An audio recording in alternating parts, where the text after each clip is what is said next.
In 1979, 16-year-old Brenda Spencer shot up an elementary school in San Diego, then said she did it because she didn't like Mondays. On Monday, January 29, 1979, a journalist from the San Diego Union-Tribune got the quote of a lifetime from 16-year-old Brenda Ann Spencer. "I don't like Mondays," she said. "This livens up the day." By this, she was referring to the fact that she had just fired 30 rounds of ammunition into a San Diego elementary school, using a semi-automatic rifle. After killing the school's principal and custodian and wounding 8 children and a first responder, Spencer barricaded herself in her home for more than 6 hours until she finally surrendered herself to the authorities.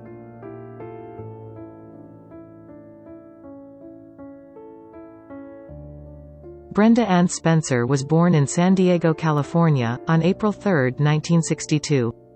She grew up relatively poor and spent most of her early life with her father, Wallace Spencer, with whom she had a turbulent relationship. According to the Daily Beast, she would later claim that her father was abusive toward her and that her mother just wasn't there. Wallace Spencer was an enthusiastic gun collector, and his daughter appeared to share his interest in this hobby early on. According to acquaintances who knew Brenda Spencer, she also dabbled in drug use and petty theft as a teenager. She was frequently absent from school. But whenever she did attend class, she raised eyebrows. A week before she carried out the shooting that would make her infamous, she allegedly told her classmates that she was going to do something big to get on TV. Unfortunately, that's exactly what happened. On the morning of January 29, 1979, children began to line up outside Grover Cleveland Elementary School in San Diego, California. According to history, they were waiting for their principal to open up the school's gates. Across the street, Brenda Ann Spencer was watching them from her house, which was filled with empty whiskey bottles and a single mattress that she shared with her father. She had skipped class that day and later claimed that she had washed her epilepsy medicine down with alcohol. As the children lined up outside of the gates, Spencer took out the .22 semi-automatic rifle that she'd received as a Christmas gift from her father. Then, she aimed it out the window and began firing at the kids. The principal of the school, Burton Ragg, was killed during the attack. A custodian, Michael Sakar, was also killed as he attempted to pull a student to safety. Miraculously, none of the children were killed, though 8 of them were injured. A responding police officer was also wounded. For 20 minutes, Spencer continued to fire about 30 rounds into the crowd. Then, she put the rifle down, barricaded herself inside her home, and waited. Soon after the police arrived on the scene, they realized that the shots had come from Spencer's home. Though the cops sent negotiators to speak with her, she refused to cooperate with them. According to the San Diego Police Museum, she warned authorities that she was still armed and threatened to come out shooting if she was forced to leave her house. In all, the standoff lasted over 6 hours. During this time, Spencer gave her infamous interview with the San Diego Union-Tribune over the phone. Eventually, Spencer surrendered peacefully. One negotiator remembers promising her a Burger King Whopper before she finally came outside. In the aftermath of the attack, it was revealed that Brenda Spencer had shot at the school 1 year earlier with a BB gun. Though she damaged the windows, she didn't hurt anyone that time around.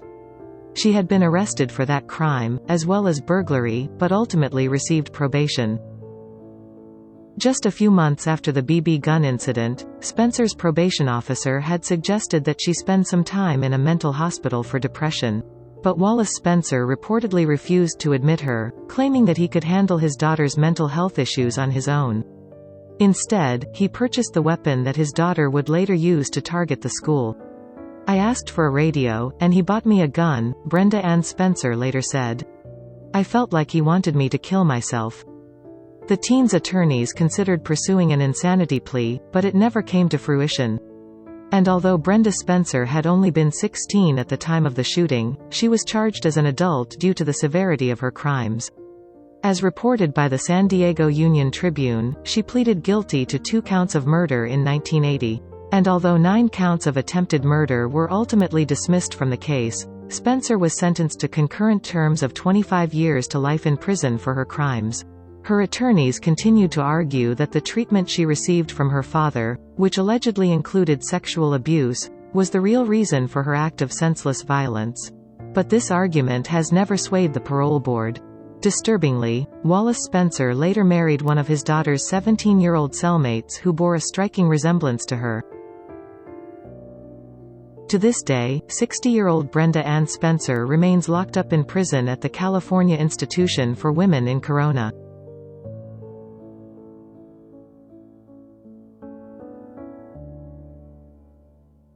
In April 2011, Daniel Bartlam went into his mother's room where she lay sleeping, and attacked her repeatedly with a hammer. Daniel then set her body alight in order to conceal his crime.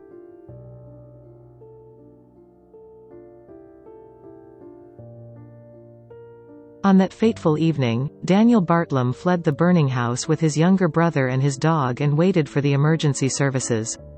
When questioned, he told police there had been an intruder who had set the house alight and he thought had hurt his mother. After this initial statement, Daniel Bartlam then told police that he had killed his mother after an argument. During a search of the house, police found the hammer used in the attack in Daniel's bedroom.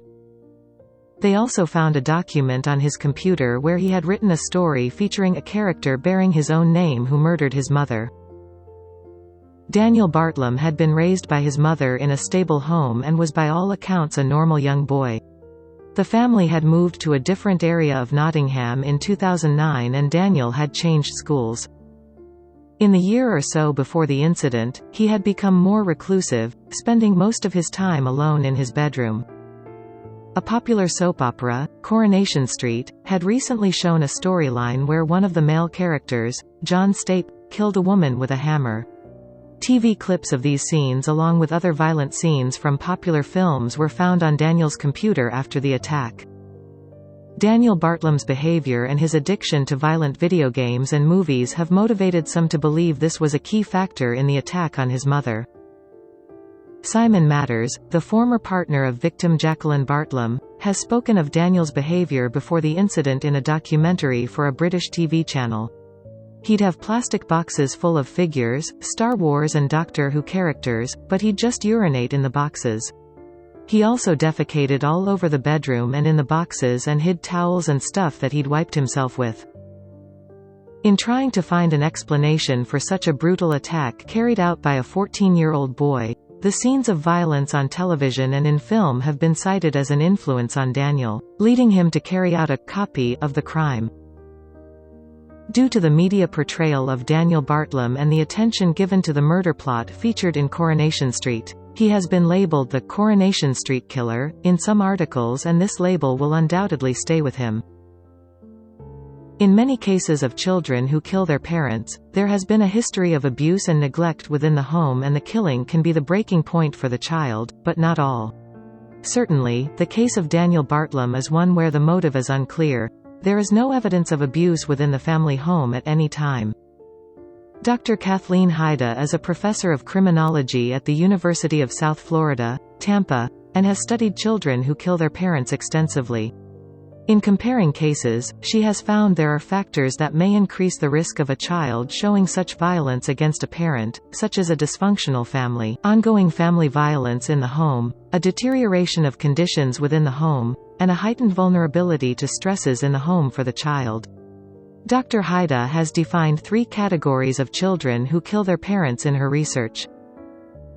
The severely abused child, where they kill to end abuse, often that has been going on for years, where violence has escalated and they see no other way out. Dangerously antisocial children kill to get what they want. They see the parent standing in the way, and it may be to inherit money or to have more freedom. These are children who regularly do not respect the authority of adults, do not accept responsibility for their actions, and may well have a conduct disorder. They can be more dangerous to society in terms of reoffending and hurting others in the future. The severely mentally ill child kills due to this mental illness, normally with a long-standing history of mental illness. It could be delusions or hallucinations that have pushed them to kill the parent. Furthermore, multiple stab wounds or blows can indicate a rage that once they have started they cannot stop until that rage has subsided. Some in this situation find it difficult to believe what they have done afterward. In the case of Daniel Bartlam, he tried to conceal his crime by setting fire to the house. He did no harm to his younger brother or the family dog, and he calmly lied to the police. This raises doubt that his attack was due to some form of uncontrollable rage. Daniel's behavior in the months leading up to the murder does suggest he may have been struggling internally. He was spending a lot of time alone in his room and exhibited some unusual behaviors as highlighted by his stepfather. It came to light during the trial that Daniel Bartlam had been seeing a counselor in the months before the incident. During these sessions, he had discussed hearing voices telling him to hurt people and visions he was having of killing people. The aspect of the Coronation Street storyline is interesting as it may have sparked something within Daniel Bartlam that he connected with. His increased interactions with media involving violence and his own written stories suggest he was potentially engaging in a fantasy world where violence and aggression featured highly. Certainly, many who are aware of this case presume Daniel Bartlam must be suffering from a mental illness of some kind to have carried out such a horrific attack on his own mother. However, Daniel was not found to be mentally ill by the experts who examined him. Moreover, research tells us that mental illness is more likely to be the cause of an adult killing one or both parents than a child. When the case came to court in early 2012, Daniel Bartlam pleaded not guilty to murder. He claimed he had been provoked during the argument with his mother earlier in the evening and pleaded guilty to manslaughter. The jury unanimously convicted him of murder on 9 February 2012. In April 2012, Daniel was sentenced to a minimum of 16 years in prison. The decision was made in this case to lift the anonymity on Daniel's identity and release his name and details of his crime to the public despite his young age. The media coverage after the trial was immense due to Daniel's age and the particularly brutal nature of the crime. As always within the media, a number of terms were used to describe and label Daniel Bartlam, including Devilchild, The Mirror, and Savage, The Daily Mail. This has served to fuel the debate on children who commit murder and how they are portrayed in the media. Daniel's young age, however, has provoked some level of sympathy compared to if this crime had been committed by an adult, with an emphasis on getting him the right help. When looking at the categories defined by Dr. Kathleen Haida and the case of Daniel Bartlam, with no history of abuse and no diagnosed mental illness, the issue of antisocial behavior is highlighted, which comes along with a higher risk of reoffending in the future. The rehabilitation of a child, the young age of an offender, and their levels of maturation and ongoing development is an area still debated as to whether this should be taken into account regarding their future. Furthermore, there is a question over whether juveniles can or should be held fully responsible for their actions in the same way as an adult. In Daniel's case, he was sentenced to a minimum of 16 years. This means if attempts at rehabilitation are seen as successful during this period, he could be released when he is 26 years old. This is still a relatively young age, however, with his identity known to the public, the kind of life he will be able to lead and rebuild for himself is in question.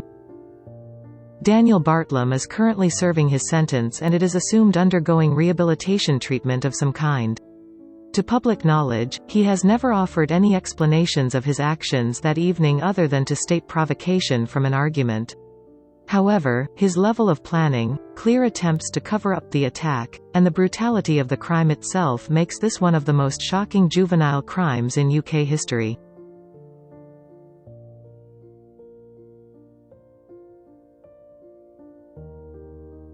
More than 25 years later, the surveillance image remains etched in the minds of the millions familiar with the James Bulger case. To those who aren't familiar, the scene looks harmless enough. Two boys leading a toddler, one holding his hand as they make their way through a normal shopping mall in Bootle, England. The older boys, John Venables and Robert Thompson, seem like they could be the brothers of the toddler as some bystanders thought in the mall that day.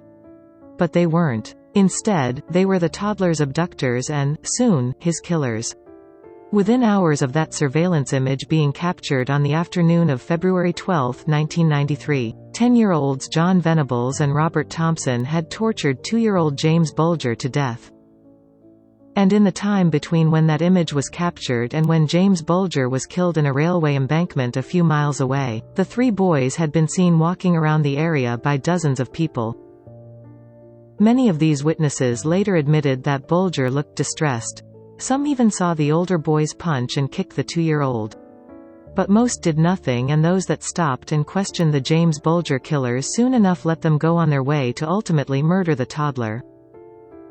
First, of course, John Venables and Robert Thompson had to snatch Bulger away from his mother in the midst of a busy shopping mall. The boys ended up at the New Strand shopping centre in Bootle, near Liverpool, on the afternoon of February 12 after having skipped school that day. At the mall, James Bulger killers wandered from shop to shop, stealing anything they could get their hands on, then tossing their stolen booty down escalators, just for the fun of it.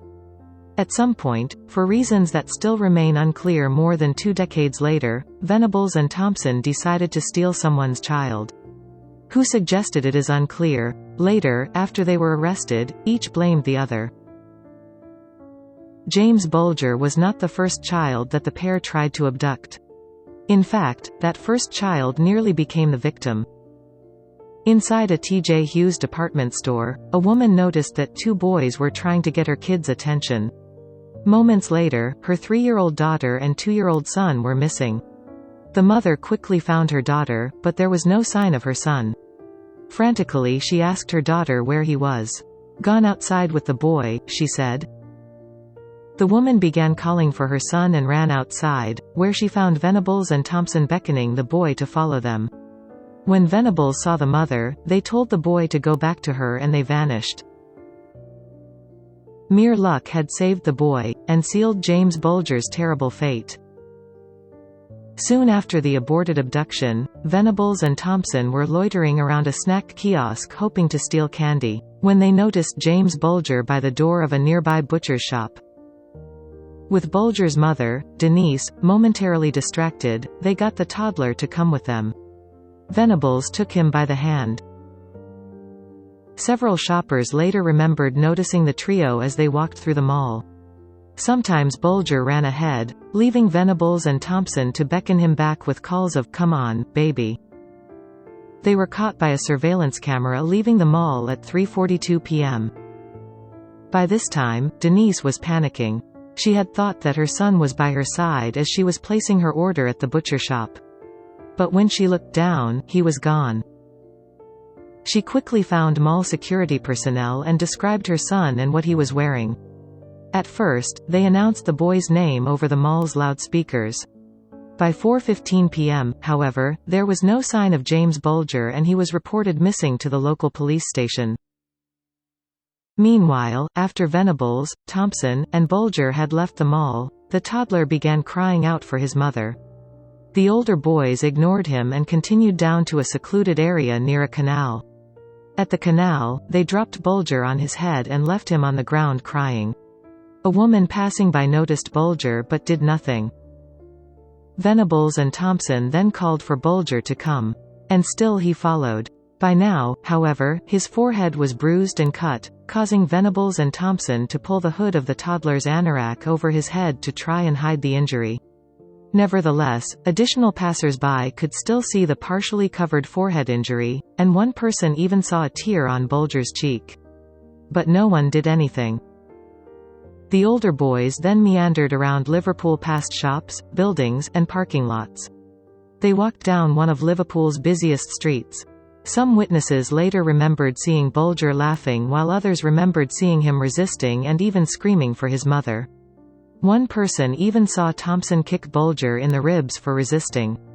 Still, no one did anything. Soon after, a woman saw Thompson punch Bulger and shake him. But she pulled her curtains and blocked out the scene. But one bystander provided a glimmer of hope, however fleeting, for James Bulger. With evening approaching, an elderly woman saw Bulger crying, noticed his injuries, and approached the trio to inquire what was wrong. But the two 10-year-olds said, "We just found him at the bottom of the hill." Apparently satisfied with their explanation, the woman simply told the two boys to take the toddler down to the nearby Walton Lane police station. She called out to them once more as they walked away, but they did not look back. She was concerned, but another woman standing nearby said she'd heard James laughing moments ago, and so both assumed nothing was wrong. Later that night, one of the women saw the news that Bulger was missing. She phoned the police and expressed regret for not doing something. Not long after the elderly woman sent the boys on their way, Bulger was almost rescued yet again. A woman concerned for the toddler told Venables and Thompson that she would take the child to the police station herself. But when she asked another woman nearby to look after her daughter while she did so, that woman refused because her dog did not like children. And so Bulger slipped away from safety once again. Venables, Thompson, and Bulger then walked into two different stores where they interacted with both shopkeepers who, though suspicious of the older boys, let them go. Then Venables and Thompson came upon two older boys that they knew. These boys asked who the toddler was, and Venables replied that he was Thompson's brother and that they were taking him home. Then they arrived at the railway. The boys hesitated, perhaps reconsidering what they were about to do, and did briefly turn away from the embankment. But then John Venables and Robert Thompson turned back toward the privacy of the deserted railway. The brutal torture and murder of James Bulger occurred sometime between 5:45 and 6:30 p.m. Venables and Thompson had brought blue paint stolen from the shopping mall and splashed it in Bulger's left eye. They then kicked him, pummeled him with bricks and stones, and stuffed batteries into his mouth. Finally, the boys hit Bulger over the head with a 22-pound iron bar, which resulted in 10 skull fractures. All in all, Bulger sustained 42 injuries to his face, head, and body. He was so badly battered, authorities later concluded, that there was no way to tell which injury represented the fatal blow. Eventually, Venables and Thompson placed Bulger's dead body across the train tracks, in hopes of making the whole thing look like an accident, and abandoned the scene before a train came along and severed the toddler in two. The next day, police searched the canal where the boys had been earlier in the afternoon because an eyewitness had reported seeing Bulger there. Other searches were conducted elsewhere, all leading to nothing. With little to go on, Bulger's parents were suspects initially. But when the police eventually saw the CCTV footage from the shopping mall, they could not believe their eyes. Despite the fuzzy footage, it was two small boys that could be seen leading James Bulger, identified from the description of his clothing provided by his mother, to the exit. Once those CCTV images were released to the media, the story went nationwide and the search for Bulger intensified. When Bulger's father, Ralph, saw that it was just two boys with whom his son had left the mall, he was relieved. I looked at Denise and smiled with relief. "He's gonna be all right, Denise," I said. "He's with two young kids, he's gonna be all right." The search ended 2 days after the disappearance when 4 children discovered Bulger's body on the railway track, just 200 yards from the nearest police station. All of the instruments used in the attack were found strewn around the area, the iron bar, stones, and bricks all covered in the boys' blood. The stolen tin of blue paint was found nearby. With some evidence in hand and the knowledge that the James Bulger killers were likely 2 children, the police checked nearby schools' absentee lists for the day of the disappearance. This caused various children to be identified as potential killers, with some parents even reporting their own kids. But it was ultimately an anonymous phone call to the police that implicated John Venables and Robert Thompson as the James Bulger killers. The caller told the police that Venables and Thompson were both absent from school on Friday and that they themselves had seen blue paint on the sleeve of Venables' jacket. The police then visited both children's homes and discovered blood on Thompson's shoes and blue paint on Venables' jacket. Despite this evidence, however, Venables and Thompson weren't initially the authorities' prime suspects. Police were focused on other children who already had violent records, and they remained convinced that the 2 boys from the fuzzy CCTV footage looked 13 or 14, not 10. But during separate police interviews, John Venables and Robert Thompson turned on each other. Over the course of interviews lasting several days, Venables eventually confessed. "I did kill him," Venables said. "What about his mom? Will you tell her I'm sorry?" Robert Thompson, on the other hand, was not such an easy interview. "He totally denied everything," said Detective Sergeant Phil Roberts. "But, in the end, he shot himself in the foot by giving me a detailed account of what James Bulger was wearing."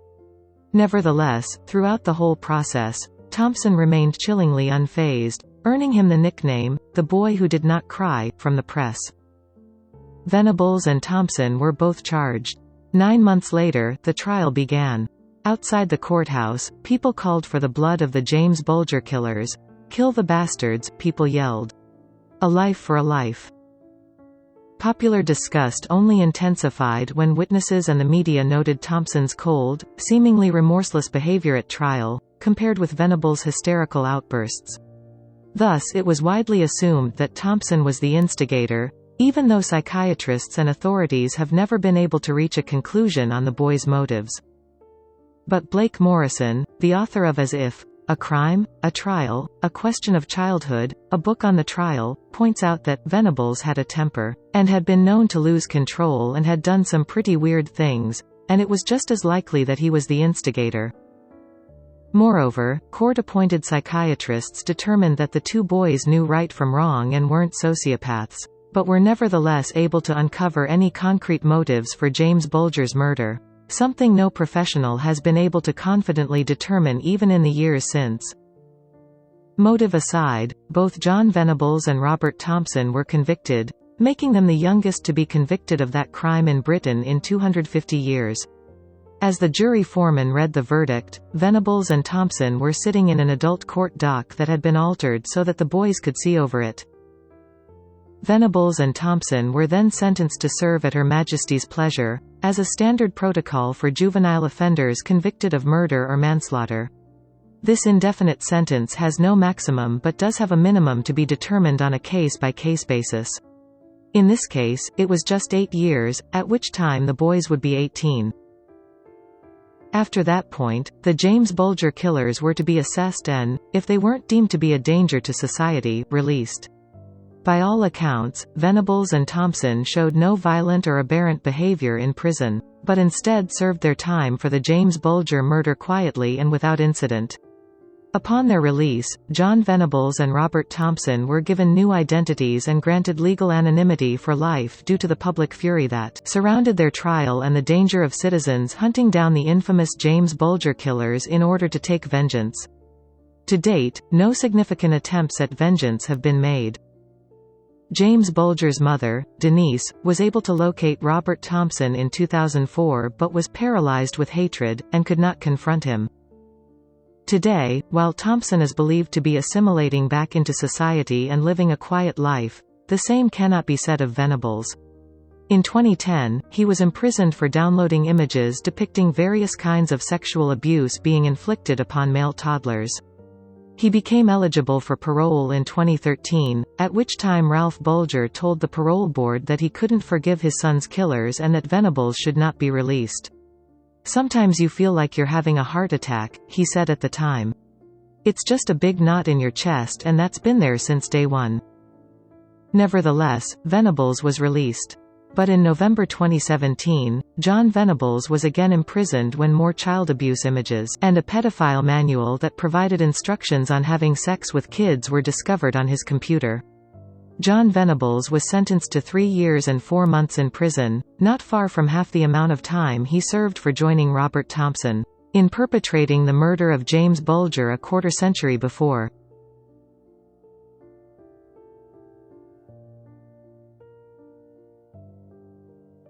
Serial killer Mary Bell was 11 years old when she was sentenced to life in prison for killing 2 toddlers in 1968, but she now lives in anonymity after being freed just 12 years later.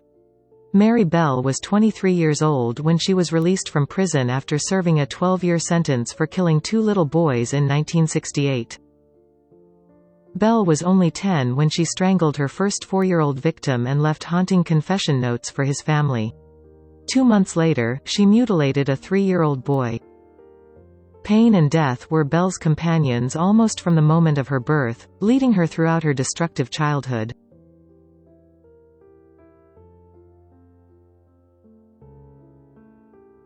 Mary Bell was born on May 26, 1957, to Betty McCricket, a 16-year-old sex worker who reportedly told doctors to "take that thing away from me" when she saw her daughter. Things went downhill from there. McCricket was often away from home on business trips to Glasgow. But her absences were periods of respite for the young Mary, who was subject to mental and physical abuse when her mother was present. McCricket's sister witnessed her trying to give Mary away to a woman who had been unsuccessfully trying to adopt. The sister quickly recovered Mary herself. Mary was also strangely accident-prone. She once fell from a window, and she accidentally overdosed on sleeping pills on another occasion. Some attribute the accidents to Betty's determination to rid herself of an encumbrance, while others see the symptoms of Munchausen syndrome by proxy. Betty longed for the attention and sympathy her daughter's accidents brought her. According to later accounts given by Mary herself, her mother began to use her for sex work when she was just 4 years old, though this remains uncorroborated by family members. They did know, however, that Mary's young life had already been marked by loss. She had seen her 5-year-old friend run over and killed by a bus. Given all that had happened, it did not surprise them that by age 10, Mary had become a strange child, withdrawn and manipulative, always hovering on the edge of violence. But there was a lot they didn't know. For weeks before her first murder, Mary Bell had been acting strangely. On May 11, 1968, Mary had been playing with a 3-year-old boy. When he was badly injured in a fall from the top of an air raid shelter, his parents thought it was an accident. The following day, 3 mothers came forward to tell police that Mary had attempted to choke their young daughters. A brief police interview and a lecture resulted, but no charges were filed. Then on May 25, the day before she turned 11, Mary Bell strangled 4-year-old Martin Brown to death in an abandoned house in Scotswood, England. She left the scene and returned with a friend, Norma Bell, to find they'd been beaten there by 2 local boys, who had been playing in the house and stumbled upon the body. Police were mystified. Besides a bit of blood and saliva on the victim's face, there were no apparent signs of violence. There was, however, an empty bottle of painkillers on the floor near the body. Without further clues, police assumed Martin Brown had swallowed the pills. They ruled his death an accident. Then, days after Martin's death, Mary Bell appeared on the Browns' doorstep and asked to see him. His mother gently explained that Martin was dead, but Mary said she already knew that. She wanted to see his body in the coffin. Martin's mother slammed the door in her face. Shortly after, Mary and her friend Norma broke into a nursery school and vandalized it with notes taking responsibility for Martin Brown's death and promising to kill again. Police assumed the notes were a morbid prank. For the nursery school, this was just the latest and most disturbing in a series of break-ins. They wearily installed an alarm system. Several nights later, both Mary and Norma were caught at the school, but as they were simply loitering outside when the police arrived, they were let off the hook. In the meantime, Mary was telling her fellow classmates that she had killed Martin Brown. Her reputation as a show-off and a liar prevented anyone from taking her claims seriously. That is, until another young boy turned up dead. On July 31, 2 months after the first murder, Mary Bell and her friend Norma killed 3-year-old Brian Howe by strangulation. This time, Bell mutilated the body with scissors, scratching his thighs and butchering his penis. When Brian's sister went looking for him, Mary and Norma offered to help. They searched the neighborhood, and Mary even pointed out the concrete blocks that hid his body. But Norma said he wouldn't be there, and Brian's sister moved on. When Brian's body was finally found, the neighborhood panicked. 2 little boys were now dead. Police interviewed local children, hoping someone had seen something that would lead to a suspect. They were shocked when the coroner's report returned. As Brian's blood had cooled, new marks appeared on his chest. Someone had used a razor blade to scratch the letter M onto his torso. And there was another disturbing note. The lack of force in the attack suggested Brian's killer might have been a child. Mary and Norma did a poor job of disguising their interest in the investigation in their interviews with the police. Norma was excited and Mary evasive, especially when police pointed out that she had been seen with Brian Howe on the day of his death. On the day of Brian's burial, Mary was spotted lurking outside his house. She even laughed and rubbed her hands together when she saw his coffin. They called her back for a second interview, and Mary, perhaps sensing investigators were closing in, made up a story about having seen an 8-year-old boy hit Brian on the day he died. The boy, she said, had been carrying a pair of broken scissors.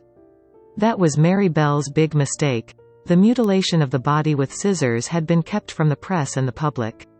It was a detail known only to investigators and one other person, Brian's murderer. Both Norma and Mary broke down under further questioning. Norma began cooperating with police and implicated Mary, who herself admitted to being present during Brian Howe's murder but tried to place the blame on Norma. Both girls were charged, and a trial date was set. At the trial, the prosecutor told the court that Bell's reason for committing the murders was solely for the pleasure and excitement of killing. Meanwhile, the British press referred to the child murderer as evil born. The jury agreed that Mary Bell had committed the murders and handed down a guilty verdict in December. Manslaughter, not murder, was the conviction, as court psychiatrists had convinced the jury that Mary Bell showed classic symptoms of psychopathy, and could not be held fully responsible for her actions. Norma Bell was regarded as an unwilling accomplice who had fallen under a bad influence. She was acquitted. The judge concluded that Mary was a dangerous person and a serious threat to other children. She was sentenced to be imprisoned, at Her Majesty's pleasure, a British legal term that denotes an indeterminate sentence. Apparently, the powers that be were impressed with Bell's treatment and rehabilitation after 12 years, and they let her out in 1980. She was released on license, which meant that she was technically still serving her sentence but was able to do so while living in the community under strict probation. Mary Bell was given a new identity to provide her with a chance at a new life and protect her from tabloid attention. Even still, she was forced to move several times to escape hounding by tabloids, newspapers, and the general public, which somehow always found ways of tracking her down. Things grew worse for Bell after she had her daughter in 1984. Bell's daughter didn't know about her mother's crimes until she was 14 and a tabloid paper found Bell's common-law husband to track them both down. Soon, a slew of journalists surrounded her house and camped out in front of it. The family had to escape their home with bedsheets over their heads. Today, Bell is in protective custody at a secret address. Both she and her daughter remain anonymous and are protected under court order.